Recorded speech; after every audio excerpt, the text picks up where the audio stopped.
For years, we were told that America can force any outcome. Israel can stretch any war, and the Arab will always remain inside the same security arrangement like the Middle East, and the countries like Pakistan must survive by waiting for the approval from the bigger powers. But this crisis, this war has exposed something very different. America is powerful, but it is no longer in a position where it can impose every decision without paying a price. Israel is influential, but its ambitions have become costly. The Arabs are wealthy, but their security is fragile, and Iran, despite all its weaknesses, has shown the leverage it still matters when geography, energy, and timing are on your side. Welcome to Fourth Floor Post English. See, Trump entered this crisis thinking he could pressure Iran, keeping the Strait of Hormuz under the psychological control, pushed Arabs towards the escalation, forced China into the engagement, and then walk out with the same dramatic victory. But none of that happened cleanly. Iran did not collapse. China did not give Trump direct opening he wanted, and Saudi Arabia did not jump into the war. UAE looked eager for a while, but even Fujairah's vulnerability showed that bypassing the strait is not the same as neutralizing Iran's leverage. Europe has also remained cautious, and the American public clearly has no appetite for another long war. So now Trump is left with a difficult choice. Either he accepts the deal, close to Iran's terms, or he stretches the crisis into conflict America cannot afford politically, economically, or militarily. Both options weaken the old American order. If America steps back, Iran gains diplomatic value. If America escalates, world enters a deeper economic and security crisis, and American-owned allies will bleed with it. So, this is why the so-called Operation Freedom was more about optics than control, symbolism. America wanted to show that Iran does not control the strait. But if you need a special operation to prove that the strait is safe, then the world already knows it is not safe and it is not in your hands. If the strait remains volatile, oil remains volatile. If America tries to place a long-term presence there, China will not allow that to become normal. China does not need to enter the crisis emotionally. It only needs to make sure that America does not get the clean exit. That is exactly what has happened. Trump tried to bring China into the conversation by blocking the strait. But China refused to give him the satisfaction. Iran kept the pressure. Russia remained in the background. The Arabs avoided the direct escalation despite all that. And now the same America that wanted to pressure Iran is coming back towards a framework, a face-saving deal, and possibly again with Pakistan, the same Chinese route. If the emerging deal includes limits on enrichment, movement of excess uranium, opening of the strait, American withdrawal from the area, asset releases, and sanction releases, then that is not the American victory. That is America accepting the version of what Iran was already ready to discuss. Trump may still present it as a trophy. He may get uranium moved somewhere, maybe even use Pakistan as a stage for the signatures and the photograph, but the real story is clear. America tried to force the region, and now it is looking for a respectable exit. This is where Pakistan becomes important, but we need to understand why Pakistan is important. It is not because America suddenly respects our leadership. It is not because one or two names are being praised by the Trump repeatedly. Pakistan is important because Iran can still trust the route. China's interests are still connected to our geography, and Saudi Arabia has limited options. Afghanistan matters, Gwadar matters, Balochistan matters, and the region needs a country that can talk to multiple sides without becoming completely trapped in one bloc. The problem is that Pakistan keeps confusing national relevance with the personal relevance. The country has gained importance, but the public has gained nothing from it. On one side, there are celebrations, ceremonies, slogans, Morka Haq optics.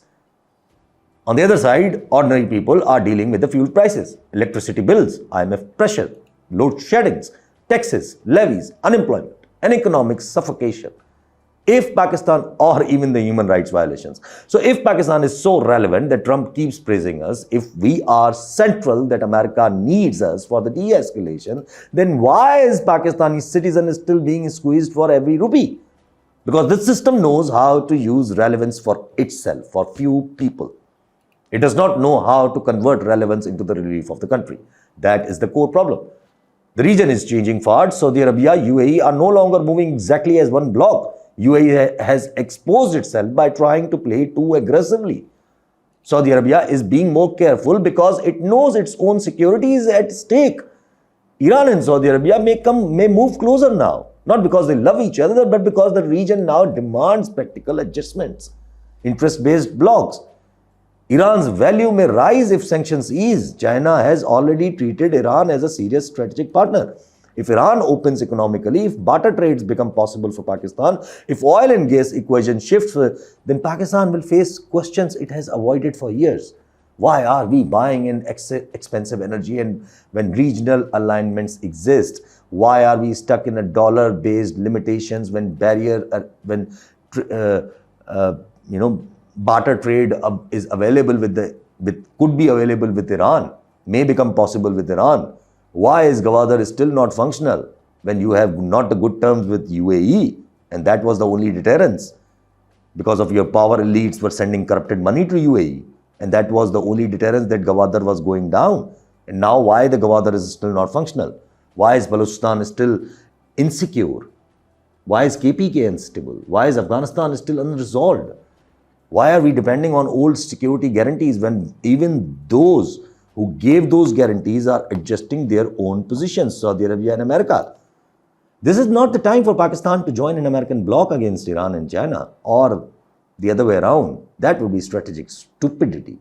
Pakistan's future value is connected to this staying close to the Iran, keeping China confident, maintaining relationship with Saudi Arabia, and not turning itself into a hired security instrument or for the gun for the hire for someone else collapsing order, just like Saudi. Because they have kingdoms. They will see revolts in a due time. Neutrality is not weakness here. Neutrality is the only serious statecraft available, whether in international order or in internal political affairs. But neutrality abroad requires stability at home. And that's why they both are connected. And that's where Pakistan is failing. Internally, the same old formula is still being repeated. Pressure PPP, scare PTI, keep PMLN protected in Punjab, use accountability when needed, threaten constitutional changes when needed, talk about NFC, 18th Amendment, BIFC shifts, parallel judicial structures, technocratic adjustments, create fear here, offer small concessions there, and somehow believe that a system will remain under control. It will not. The international caution that once allowed these experiments is no longer the same. America will not pour money into Pakistan the way it always did. The Arabs are not going to finance unlimited domestic questioning just because Pakistan signs defense understandings or defense deals. And the direct martial law is not a clear option either, because where is the money for it? Where is the public patience for it? Where is the elite unity for it? And if the civilian cushion is removed in this economic condition, public anger will travel directly to the real power center. And that is why all these whispers of the national government, reshuffle, technocrats, Bushra Bibi's possible reliefs, small openings towards PTI, or the post-budget changes like the finance minister look like the damage control rather than a serious reset. The system knows it is bleeding, but it does not want to admit the real cause. The real cause is the unresolved political equation. And that equation is still stuck around Imran Khan. And whether someone likes it or not, whether someone likes Khan or not, the reality is that the system cannot simply wish him away. Khan has very little incentive to give face saving unless he sees real structural change. And by structural change, I mean establishment. He did not spend his life in jail to legitimize the same arrangement that put him there. Yes, politics is about deals, but deals required serious signals, not cosmetic concessions. Right now, the signals are half-hearted. Keep pressure, give minimum space, and avoid real settlement. And hope time solves all the problem. Time will not solve it. It will make the cost higher. If PPP is pushed too hard, Sindh becomes unstable. If PTI is pushed through disqualification or the punishment, public anger increases. If the provinces are squeezed fiscally, the federation becomes weaker. If accountability is used selectively, nobody will take it seriously. If Balochistan and KPK remains insecure and unstable, while the Gwadar and CPEC are being discussed, China will also begin recalculating after the Iran war. China now has Iran as a stronger regional partner, and it will not wait for Pakistan to solve its internal contradictions. This is why governance matters more than slogans. Pakistan cannot keep saying it is strategically important while failing to make that importance visible in the people's life. A hungry citizen does not care about how many times Trump says Pakistan name. A person paying unbearable petrol and electricity costs does not survive on diplomatic praises. National relevance must show in the economy and in energy choices, and in trade routes, and in investment, in security, and in public relief. See, India's situation showed us how the dangerous ideological obsession can be. India has economic strength, defense options, global relevance, but the Modi's politics has polluted institutions and trapped India into anti-Pakistan, anti-Muslim posture that limits its regional imaginations. Israel has made the similar mistake in another way. Its ambitions after 2023 became so extreme that even its old supporters are now uncomfortable with Israel. Israel wanted to expand, dominate, break Iran, and keep America permanently tied to its security lens. But after the crisis, even America may not be able to see the Middle East only through Israel's security lens. That does not mean that Israel disappears. It does not mean that America disappears. It does not mean that Iran suddenly becomes the new master of the region. It simply means the old automatic rules are breaking, and every country now has to adjust based on interest, geography, economics, and internal stability. Pakistan has an opportunity in this environment, but opportunity is not an achievement. Achievement will be when Pakistan uses its position to secure cheaper energy, functional trade routes, stability in the Balochistan and KPK, progress in Gwadar, a workable Afghanistan policy, and a political settlement at home. Achievement will be when the public feels that the national importance has reduced their burden, not increased it. Right now, that has not happened. Right now, the system is celebrating while the people are suffering. It is asking for the national pride while giving no economic relief. It is talking about international respect while standing weakly before IMF. It is claiming strategic importance while raising levies on the same people who are already exhausted. This cannot continue forever. People may look silent, but silence is not acceptance. In a country of 28 crore people, anger does not always appear in organized, peaceful, and predictable form. Sometimes it builds quietly and then comes out in a ways nobody can control. That is why the choice in Pakistan is simple but urgent.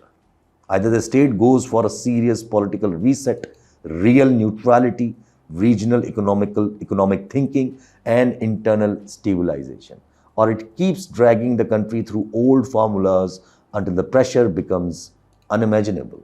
The world has already changed. America is searching for an exit. Iran has gained leverage. China is waiting with patience. Saudi is adjusting. UAE is exposed. Israel is under pressure. India is trapped in its own politics, while Pakistan is standing in the middle of all with real value. But if the value is used only to strengthen a few people, then the country will lose another historic opening. And this time, the cost will not only be diplomatic, it will be economic, political, and internal.